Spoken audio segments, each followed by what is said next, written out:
Good morning, students. In the last class we have discussed about the inductive effect, and there are two types of inductive effect, plus I effect and minus I effect. So we have seen that some substituent shows the minus I effect and some shows the plus I effect. ठीक है?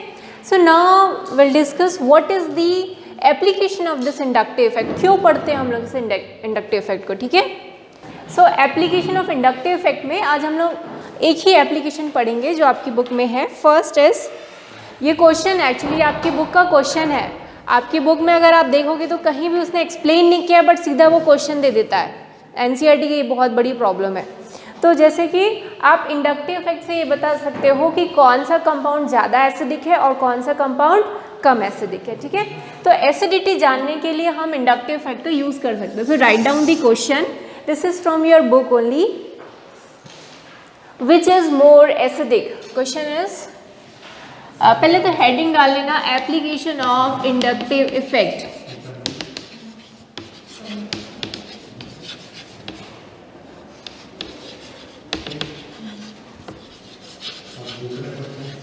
ठीक है, इसमें इसी के application को use करते हुए हम लोग ये क्वेश्चन सॉल्व करेंगे. Which is more acidic?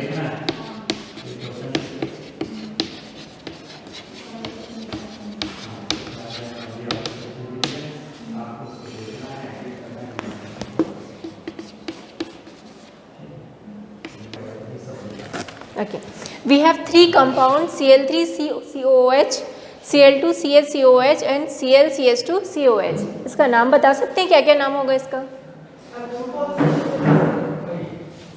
क्या हो जाएगा इसका स्ट्रक्चर आप देखोगे तो? हाँ, ट्राइक्लोरो, हाँ, ethanoic acid. Why ethanoic? There are two carbon, no. So ये एथेनोइक एसिड है क्योंकि COOH है, तो एथेनोइक एसिड तो है, बट ट्राइक्लोरो क्यों है? क्योंकि उसमें 3 क्लोरीन है. So trichloro ethanoic acid, this is dichloro ethanoic acid, this is chloro ethanoic acid. So इसमें से सबसे ज़्यादा एसिडिक कौन होगा ये हमको पता करना है. ठीक है, सो पहले समझा देती हूँ, उसके बाद मैं आपको बताती हूँ. ठीक, सो उसके बाद आंसर लिखेंगे हम लोग.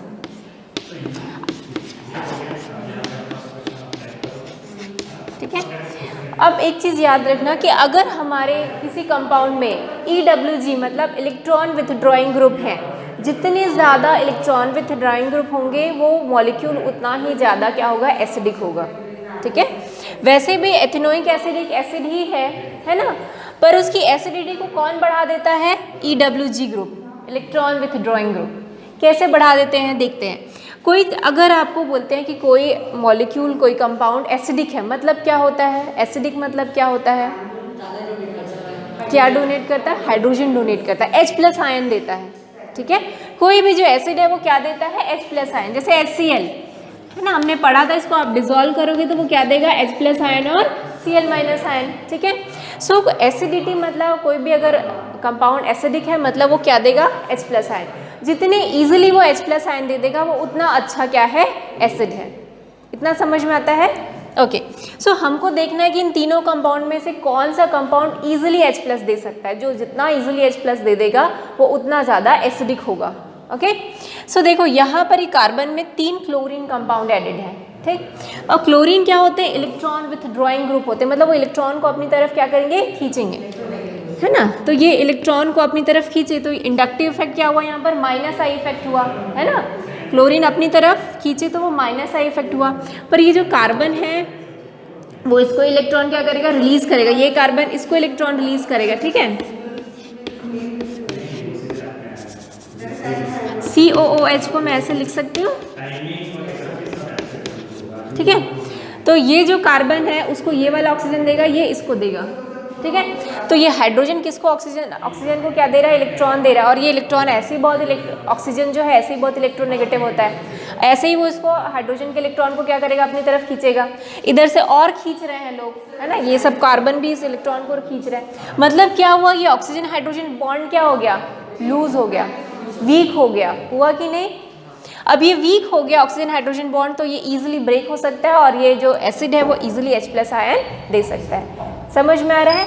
ऐसे ही OH बॉन्ड लूज है क्योंकि ऑक्सीजन मोर इलेक्ट्रोनेगेटिव है तो वो ऐसे ही खींच रहा है, बट यहाँ से और क्या हो रहा है, ये इलेक्ट्रॉन रिलीजिंग ग्रुप है और ये क्लोरीन है, इस इलेक्ट्रॉन को और पुल कर रहा है अपनी तरफ, ठीक है ना, तो ये बॉन्ड लूज हो गया, तो अब ये ईजिली H+ आयन दे सकता है। तो जितने ज़्यादा इलेक्ट्रॉन विथ ड्रॉइंग ग्रुप होंगे वो एसिड उतना ही ज़्यादा क्या होगा, उसकी एसिडिटी होगी, ठीक। तो यहाँ पर तो 3 क्लोरीन है।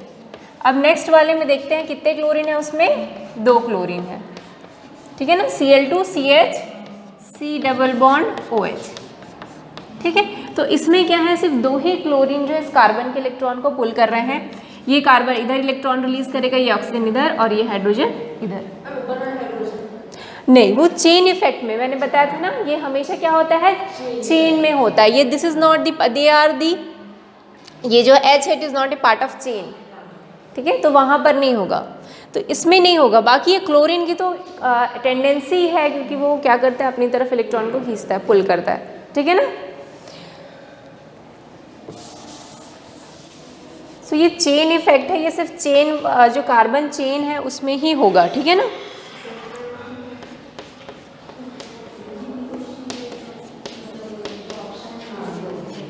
अब देखो, अब इस तरफ इस कार्बन में सिर्फ एक ही क्लोरीन है तो वही उसको क्या कर रहा है, पुल कर रहा है उसके इलेक्ट्रॉन्स को।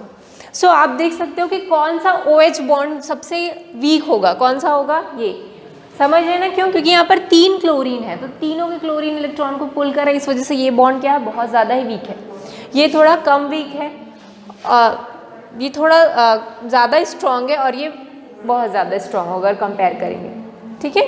सो -I इफेक्ट की वजह से कोई भी क्या होगा, एसिड जो है उसकी एसिडिटी बढ़ जाती है। क्यों बढ़ती, समझ में आया ना, -I इफेक्ट की वजह से, क्योंकि ये जो क्लोरीन है ये क्या शो कर रहे हैं, -I इफेक्ट, समझ में आ रहा है। सो आंसर लिखो, presence of electron withdrawing group increases the presence of electron withdrawing group. Spelling में कोई प्रॉब्लम तो नहीं है, इलेक्ट्रॉन विथ ड्रॉइंग ग्रुप, ठीक है। So presence of electron withdrawing group increases the acidity of compound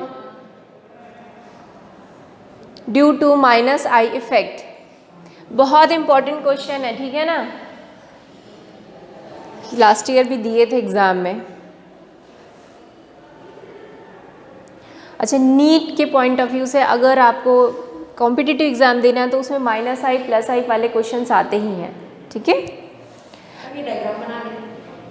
हाँ, एक और लाइन लिख लो फिर डायग्राम बना लेना। Chlorine atom make oxygen highly electron deficient, chlorine atom make oxygen highly electron deficient this is the spelling for deficient, and thereby polarizing the OH bond.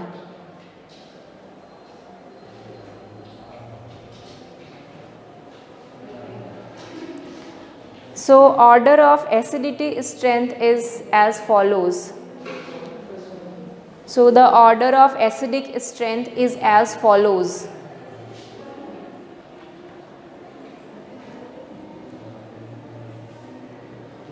Now you can make the diagram. This will be more acidic, this is less, and this is the least acidic. जो लिखे हैं वो समझ में आ रहा है क्या? एक बार पढ़ लो जो लिखे हो उसको, उसमें कोई डाउट हो तो आप देख सकते हो। इस वाले कार्बन पे क्या होगा, एक सिंपल डेल पॉजिटिव आएगा, है ना, इस वाले कार्बन पे del 2 पॉजिटिव और इसमें 3 डेल पॉजिटिव, इसमें 4 डेल पॉजिटिव। कार्बन ज़्यादा हो गया है। अच्छा, वही मैं बोल रही हूँ, इसमें कार्बन ज़्यादा हो गया है। अब ठीक है क्या? हाँ, तो इस पे 2 डेल पॉजिटिव, इस पे 3 डेल पॉजिटिव।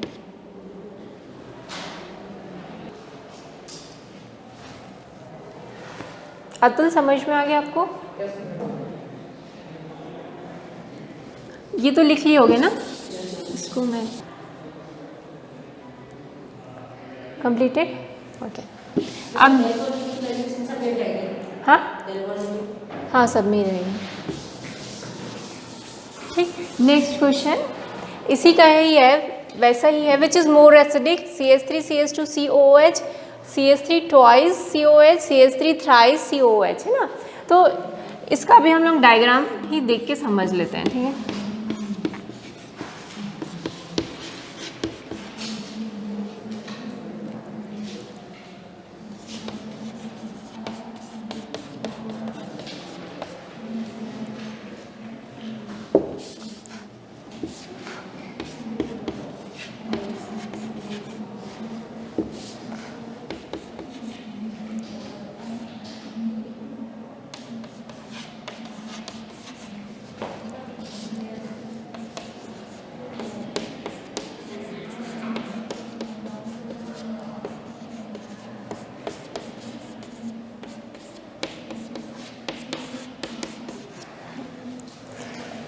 अब देखो यहाँ पर जो है इस कार्बन पे 2 एल्काइल ग्रुप अटैच है ना। इस कार्बन पे 1 एल्काइल है, इस कार्बन पे 2 एल्काइल है, उस कार्बन पे 3 एल्काइल ग्रुप है। एंड एल्काइल ग्रुप्स क्या होते हैं, they are electron releasing group, electron release करते हैं। तो ये क्या करेंगे, इस तरफ इलेक्ट्रॉन रिलीज करेंगे, ठीक है। तो देखो अब ऑक्सीजन के पास इलेक्ट्रॉन डेंसिटी ज़्यादा हो गई है, इधर से इलेक्ट्रॉन्स आ रहे हैं, यहाँ पर भी सेम वही केस होगा, ठीक है। सो यहाँ पर जो है ऑक्सीजन के पास डेंसिटी ज़्यादा हो रही है देखो, पर यहाँ पर और ज़्यादा हो रही है क्योंकि 2 एल्काइल ग्रुप है, दोनों के दोनों ही इलेक्ट्रॉन रिलीज करेंगे। इस कार्बन पे 3 एल्काइल ग्रुप है, ये तीनों ही इलेक्ट्रॉन रिलीज करेंगे, तो और ज़्यादा इलेक्ट्रॉन डेंसिटी क्या होने की, बढ़ने लगेगी। तो इस ऑक्सीजन पे इलेक्ट्रॉन डेंसिटी बढ़ने लगी, इलेक्ट्रॉन डेंसिटी बढ़ गई तो उसको फिर हाइड्रोजन से इलेक्ट्रॉन लेने की ज़रूरत नहीं है, ठीक है। तो ये बॉन्ड क्या होते जाएंगे, स्ट्रॉन्ग होते जाएंगे। सो कौन से केस में OH बॉन्ड सबसे ज़्यादा स्ट्रॉन्ग होगा, थर्ड केस में, है ना, इसमें सबसे ज़्यादा स्ट्रांग हो जाएगा। तो अब इससे H+ निकालना क्या होगा, मुश्किल होगा, तो इसकी एसिडिटी क्या होगी, सबसे कम होगी, ठीक है। तो इसकी एसिडिटी सबसे कम होगी और इसकी एसिडिटी सबसे ज़्यादा होगी। क्लियर हुआ। सो लिख लो इसका answer, presence of electron donating group decreases the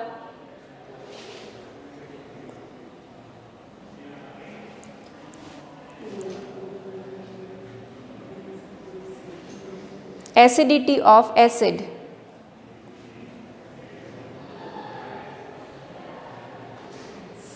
due to +I effect.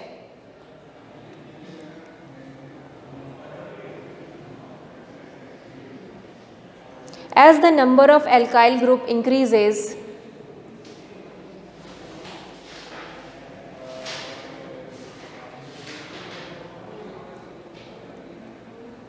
+I effect increases,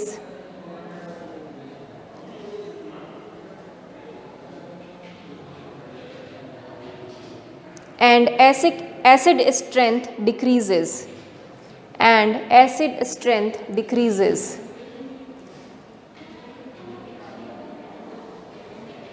Now make this diagram. यहाँ लिख लो order of acidic strength.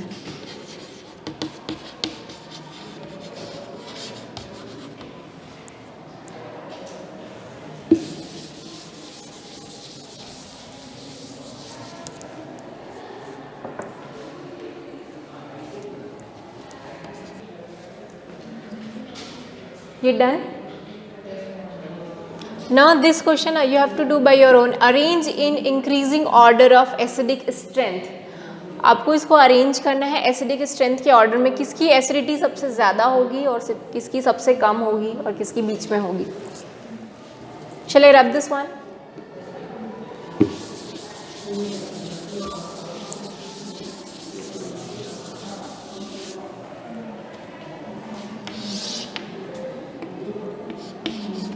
क्या लगता है,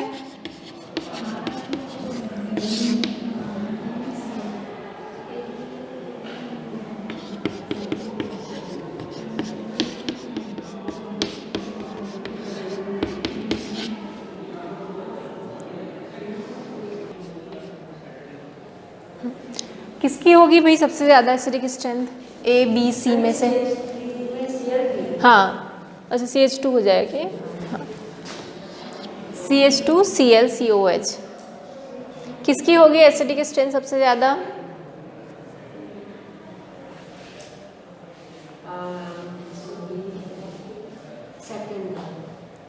बी की सबसे ज़्यादा होगी और सबसे कम किसकी होगी? नहीं, सबसे कम इसकी होगी, ठीक है ना, क्योंकि इसमें एक भी इलेक्ट्रॉन विथड्रॉइंग ग्रुप नहीं है, ठीक है ना, इसलिए इसकी एसिडिक स्ट्रेंथ सबसे कम होगी। अब हमको इन दोनों में कंपैरिजन करना है, तो देखो दोनों में ही क्या है, इलेक्ट्रॉन विथड्रॉइंग ग्रुप है, पर इसमें एल्काइल ग्रुप ज़्यादा है, इसमें एल्काइल ग्रुप कम है। एल्काइल ग्रुप क्या होता है? इलेक्ट्रॉन रिलीजिंग ग्रुप होता है, ठीक है ना, तो इसी वजह से इसकी एसिडिक स्ट्रेंथ थोड़ी कम होगी इससे। तो इसका ऑर्डर क्या होगा? बी की एसिडिक स्ट्रेंथ सबसे ज़्यादा होगी, फिर सी की होगी और सबसे कम किसकी होगी? ए की होगी। नहीं, ये सिंपल क्वेश्चन है, BCA लिख सकते हैं आप लोग।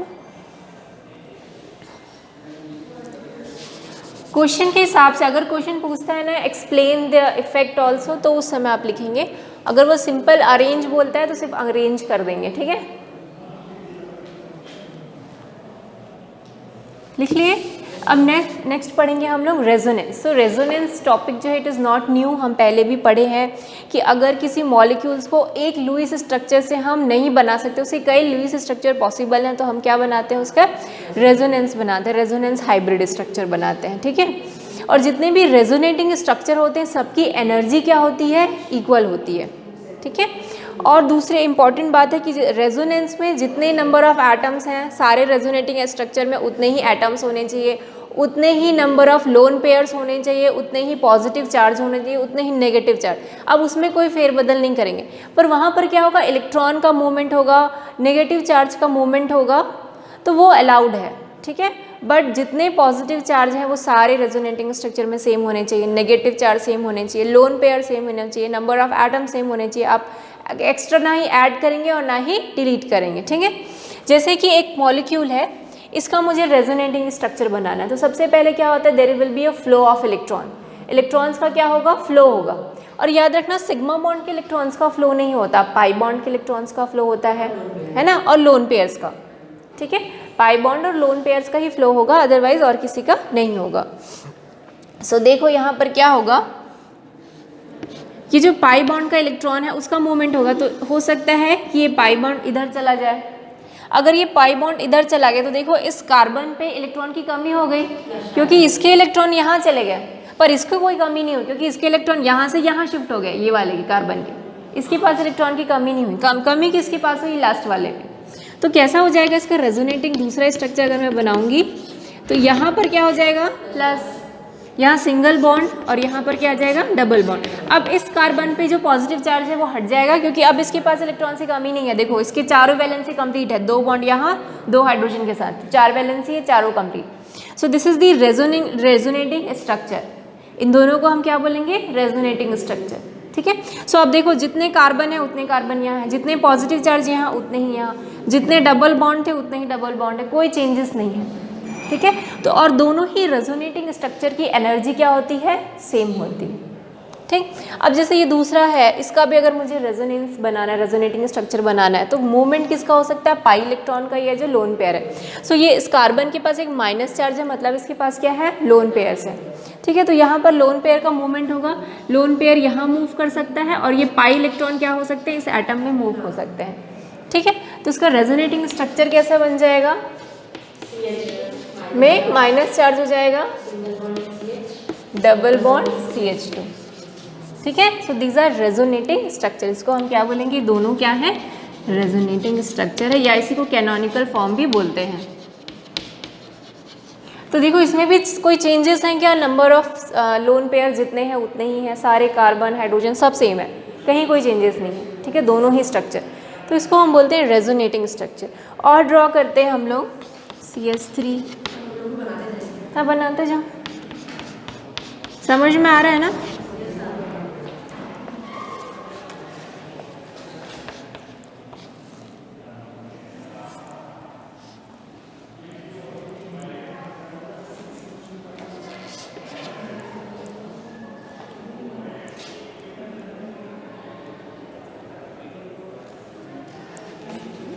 अब इसमें कैसे होगा इलेक्ट्रॉन का मूवमेंट, देखो इस पे प्लस चार्ज है, इस पे माइनस, तो ये माइनस चार्ज क्या हो सकता है, यहाँ आ सकता है। ये इलेक्ट्रॉन पाई इलेक्ट्रॉन यहाँ आ सकता है। ये सिग्मा बॉन्ड है इसलिए यहाँ कोई भी इलेक्ट्रॉन का मूवमेंट नहीं होगा, ठीक।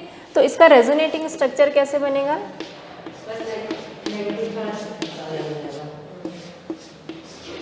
ठीक है, ऐसा बन जाएगा।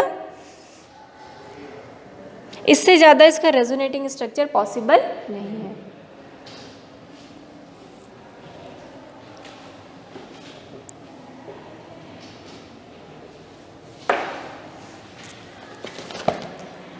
सो याद रखेंगे only movement of pi electrons and lone pairs are allowed, और कोई भी मूवमेंट अलाउड नहीं है।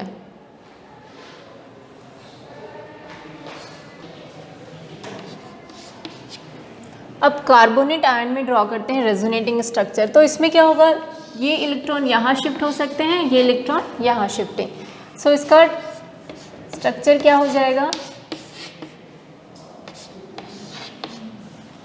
ठीक है।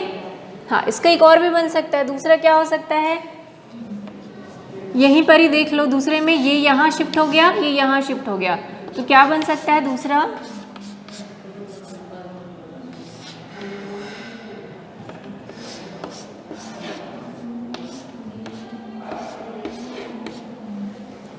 ठीक है ना, ये वाला यहाँ शिफ्ट हुआ, ये यहाँ शिफ्ट, तो ये स्ट्रक्चर बन गया।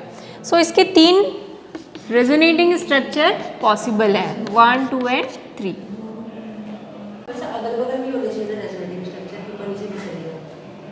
मतलब ऐसे 2 रेजोनेटिंग स्ट्रक्चर है तो दोनों अगल बगल में बने। हाँ, ऐसे भी बना सकते हैं, फ्लो ऐसे भी दिखा सकते हैं। फ्लो कैसे दिखाना है ये पूछ रहे हो ना, आपके पास पेज नहीं है तो इस तरीके से भी एरो बना के नीचे दिखा सकते हैं, फिर यहाँ साइड से भी शुरू कर सकते हैं अगर आपके पास पेज नहीं है तो, ऐसा भी है।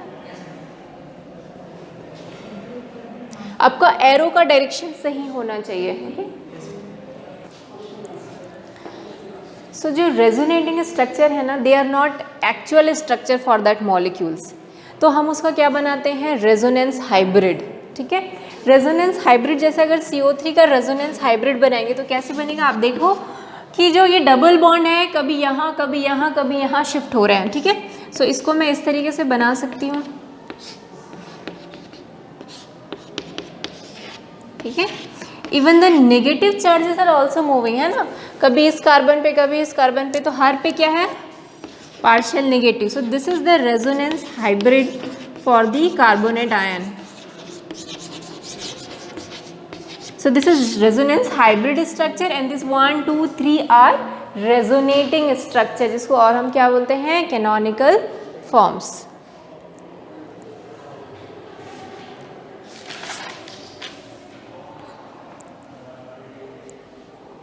तो एक क्वेश्चन आता है, क्या हर एक मॉलिक्यूल का रेजोनेंस हर एक मॉलिक्यूल में रेजोनेंस होता है क्या, तो नहीं, हर एक मॉलिक्यूल में रेजोनेंस नहीं होता। रेजोनेंस सिर्फ उन्हीं मॉलिक्यूल में होता है in which we can find the loosely bonded pi electrons और लोन पेयर्स, ठीक है।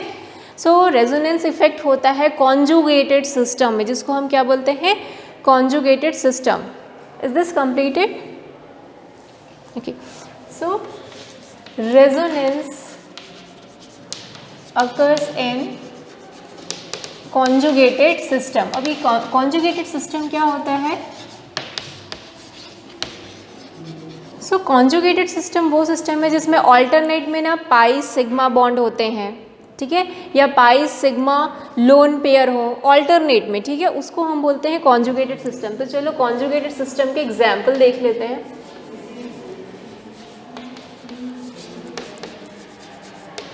पहला है पाई सिग्मा पाई बॉन्ड होंगे ऑल्टरनेट में, ठीक है। ऑल्टरनेट क्या होंगे, पाई सिग्मा पाई बॉन्ड। तो जैसे कि एग्जाम्पल है उसका CH2 double bond CH, single bond CH, double bond CH2, ठीक है। So this one is conjugated system. देखो ऑल्टरनेट में पाई सिग्मा इस टाइप का है। So this one is conjugated system. अगर वो कॉन्जुगेटेड सिस्टम है तो उसमें क्या होगा, रेजोनेंस एग्जिस्ट करेगा, ठीक है। दूसरा टाइप का सिस्टम है पाई पॉजिटिव चार्ज सिस्टम। इसमें क्या होगा, एक पाई बॉन्ड होगा, फिर सिग्मा बॉन्ड होगा और उसके बाद पॉजिटिव चार्ज होगा, ठीक है। एक पाई सिग्मा पॉजिटिव इस टाइप का ऑल्टरनेट में होगा। एग्जाम्पल देखो इसके भी,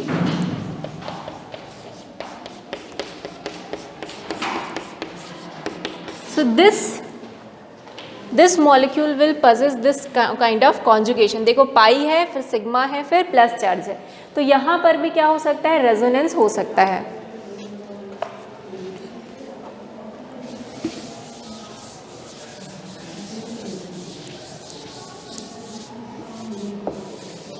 एनसीईआरटी में ये सब चीज़ें दी नहीं हुई हैं, पर इसके बिना आपको आगे रेजोनेंस समझ में ही नहीं आएगा। पाई नेगेटिव चार्ज कॉन्जुगेशन,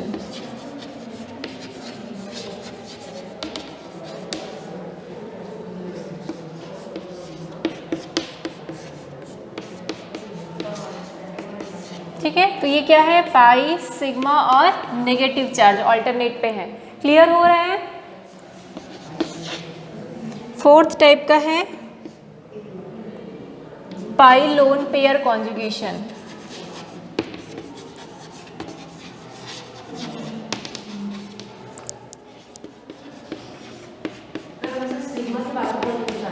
हाँ